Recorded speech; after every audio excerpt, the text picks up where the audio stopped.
Welcome back students with the third type of tense, present perfect tense। इसकी सबसे पहले पहचान देखते हैं बेटा कि अगर हिंदी वाक्य के अंत में चुका है, चुके हैं, चुकी है या वोवल की आवाज़ आती है, वोवल की आवाज़ के साथ हैं, हूँ, है यानी कि आ, ये जो वोवल हैं इनके साथ अगर आपको साउंड मिलते हैं, हूँ, है की, तो ये आपके क्या हैं, प्रेजेंट परफेक्ट टेंस की ही इंडिकेटर है, साउंड है। आपको इन्हीं साउंड से इनको क्या करना है, आइडेंटिफाई करना है। प्रेजेंट परफेक्ट टेंस में आपको क्या करना है, हेल्पिंग वर्ब यूज करनी है। जो ऑक्सिलरी वर्ब है उसके जो हैव क्या होते हैं, फॉर्म होते हैं, उस हैव फॉर्म को लगाते हैं हम। जो सिंगुलर्स हैं उनके साथ आपको लगाना है किसका, हैज का यूज करना है। जो प्लूरल्स हैं, आई है, यू है, उनके साथ आपको हैव का यूज करना है। और जो वर्ब की थर्ड फॉर्म है, वर्ब की थर्ड फॉर्म का आप यूज करेंगे इस टेंस में। सबसे पहले फॉर्मेशन देखते हैं कि सेंटेंस की फॉर्मेशन, सेंटेंस बनाया कैसे जाता है। सिंपल सेंटेंस अगर आपको बनाना है किसका, प्रेजेंट परफेक्ट टेंस का, तो सबसे पहले आपको क्या लिखना पड़ेगा, सब्जेक्ट। सब्जेक्ट के अकॉर्डिंग आपको हेल्पिंग वर्ब हैज या हैव, वर्ब की थर्ड फॉर्म और अदर वर्ड्स का यूज करना है। नेगेटिव में आप जो ये आपकी ऑक्सिलरीज वर्ब हैं और जो वर्ब की थर्ड फॉर्म है इसके बीच में नोट को प्लेस करते हैं। आप इसकी एब्रीवेट फॉर्म भी यूज कर सकते हैं, जैसे कि हैजंट, हैवंट का यूज कर सकते हैं। ऐसे ही नेक्स्ट है इंट्रोगेटिव। इंट्रोगेटिव में सबसे पहले हेल्पिंग वर्ब आ जाएगी कौन से क्वेश्चंस के लिए, यस और नो वाले क्वेश्चंस के लिए आपको सबसे पहले हेल्पिंग वर्ब लगानी है। सब्जेक्ट, सब्जेक्ट के बाद वर्ब की थर्ड फॉर्म, उसके बाद अदर वर्ड्स का यूज करना है। इंट्रोगेटिव नेगेटिव बनाने हैं तो सबसे पहले अगर एब्रीवेट लिख रहे हैं तो आप इकट्ठा लिख सकते हैं, हैजंट ही डन हिज वर्क। या अगर आपको इसको अलग अलग लिखना है तो कैसे लिखेंगे, सबसे पहले helping verb subject plus note plus V3। ये कौन से सेंटेंस के लिए, इंट्रोगेटिव नेगेटिव के लिए। नेक्स्ट इंडिकेशन वर्ड दिए हुए हैं कि अगर इंग्लिश का कोई भी सेंटेंस शुरू होता है और उस सेंटेंस में आपको इन वर्ड्स में से कोई भी वर्ड मिल जाता है तो इसका सिंपल सा इंडिकेशन क्या है कि अगर फिलअप फॉर्म में आते हैं, कॉम्पिटिटिव टेस्ट में कई बार आपको जो वर्ब की फॉर्म है वो लिखनी होती है या जो क्या है आपकी हेल्पिंग वर्ब्स है उनका यूज करना होता है, तो वहाँ पर आपको क्या करना है कि अगर आपके सेंटेंस में so far, presently, ever, yet, as, yet, just, just now, never, already, once, twice आते हैं तो आपको इस इंडिकेटिव वर्ड्स को देखते ही तुरंत किसका यूज कर देना है, आपको प्रेजेंट परफेक्ट टेंस का यूज कर देना है। नेक्स्ट चीज़ देखिए बेटा कि आपको इस टेंस का यूज कहाँ पर करना है। डेली रूटीन लाइफ में आप इस टेंस का यूज कहाँ पर कर सकते हैं। इस टेंस का यूज होता है कि अगर कोई भी एक्शन, ये जो टेंस है it will begin in the past, ये पास्ट में शुरू होता है, ये जो एक्शन है या ये जो इस टाइप के वाक्य होते हैं वो पास्ट में शुरू होते हैं, but their results still continue on the present. लेकिन उनके जो रिजल्ट हैं, परिणाम है या वो जो एक्शन है वो प्रेजेंट में भी कंटिन्यू रहता है। तो उसके लिए आपको क्या करना है, प्रेजेंट कंटिन्यूस टेंस का यूज करना है, यानी कि दोनों का कॉम्बिनेशन है ये किसका, पास्ट का एंड प्रेजेंट का। पास्ट में कोई जो एक्शन होता है उसका इफेक्ट अगर प्रेजेंट से है या उसका रिलेशन, संबंध प्रेजेंट से है तो वो आपको प्रेजेंट परफेक्ट टेंस में ही लिखना है। अब जो इंडिकेटर वर्ड्स हैं उनको बारी बारी से उनके हिंदी के साथ समझते हैं। सबसे पहले एवर। एवर का मतलब होता है कभी, कि अगर वाक्य में एवर आता है वाले वाक्य में सदा क्वेश्चन पूछा जाता है, एवर कर्ता के बाद आता है यानी कि सब्जेक्ट के बाद आता है और इसमें हमेशा क्वेश्चन ही आस्क किया जाता है। Have you ever been to Shimla, क्या तुम कभी शिमला गए हो, ठीक है, ए हो, तो यहाँ पर साउंड क्या आ गई, वोवल प्लस है, हूँ, है की साउंड आ गई। येट, एज येट, अभी या अभी तक। इस वाक्य में आपको क्या करना है, नेगेटिव, नेगेटिव जो होते हैं ये नेगेटिव वाक्य में यूज किया जाता है, येट का और येट, एज येट का। तो इसीलिए आपको हैज या हैव के तुरंत बाद नोट को जरूर लगाना पड़ेगा अगर सेंटेंस में नहीं भी गिवन है तो।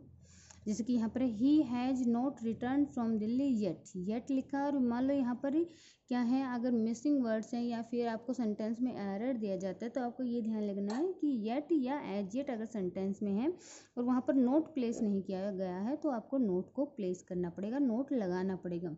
He has not return from Delhi yet. Just का मीन्स होता है अभी।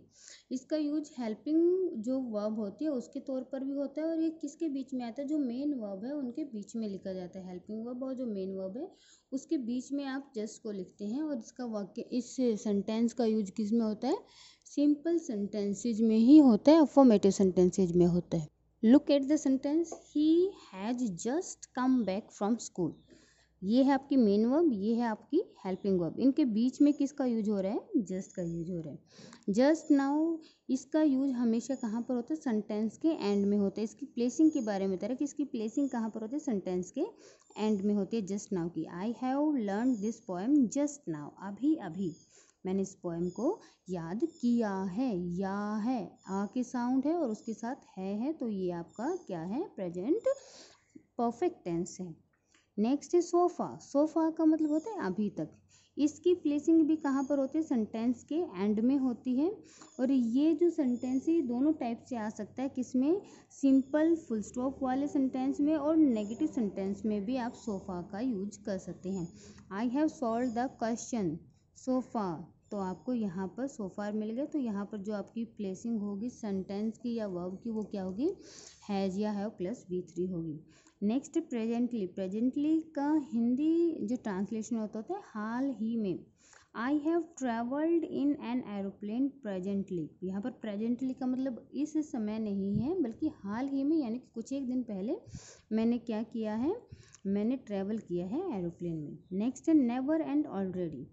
ये जो सेंटेंस, ये जो वर्ड हैं, इनका जो, ये भी कहाँ पर आते हैं, जो हेल्पिंग वर्ब होती है और जो मेन वर्ब होती है उनके बीच में ही इन वर्ड्स को लिखा जाता है।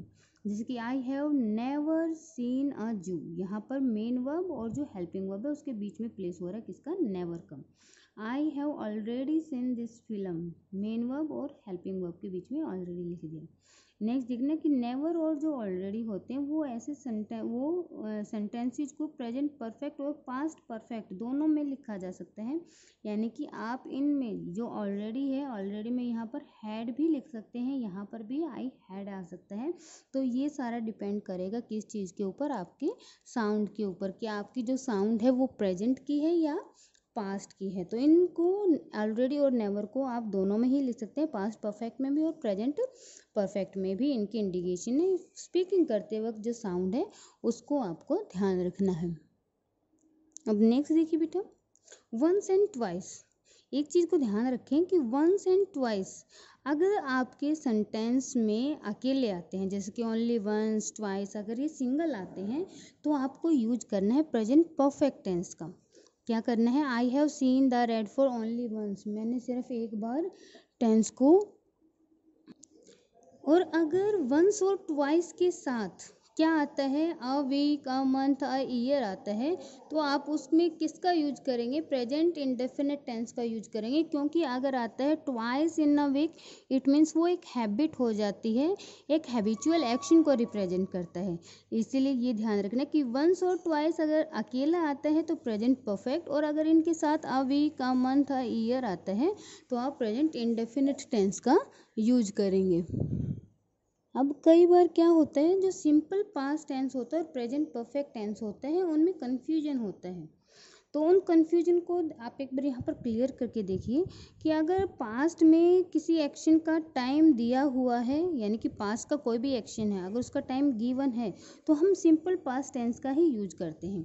लेकिन अगर पास्ट के किसी एक्शन का टाइम गिवन नहीं है, समय नहीं दिया जाता है, तो वहाँ पर प्रेजेंट परफेक्ट टेंस का यूज किया जाता है। सिंपल पास्ट टेंस को देखिए, point in time when the time is in the past, यानी कि समय गिवन है। समय कैसे, इन इंडिकेटर वर्ड से दिया हुआ होगा, yesterday, last evening, last night, last Monday, या कुछ भी, a week ago, a month ago, in the morning, on Wednesday, in June, in कोई भी प्लस ईयर है, एट 4 o'clock एटसेट्रा। इस टाइप से अगर टाइम गिवन है पास्ट में तो फिर हम उस पास्ट के एक्शन के लिए सिंपल पास्ट टेंस का यूज करेंगे। लेकिन अगर पास्ट के एक्शन का टाइम गिवन नहीं है तो वहाँ पर प्रेजेंट परफेक्ट टेंस का यूज होता है। Present perfect tense period leading to the present और रिसेंट पास्ट, जैसे कि since, Tuesday, so far, up to now, lately, ये इंडिकेटर वर्ड्स हैं कि अगर ये वर्ड्स हैं तो इट मीन्स ये प्रेजेंट परफेक्ट टेंस है। और कुछ वर्ब्स जो हमने बताया था कि कुछ एक वर्ब्स ऐसी होती हैं जो वर्ब सिंस प्लस फोर आते हैं तो क्या होता है, परफेक्ट कंटिन्यूस टेंस होते हैं।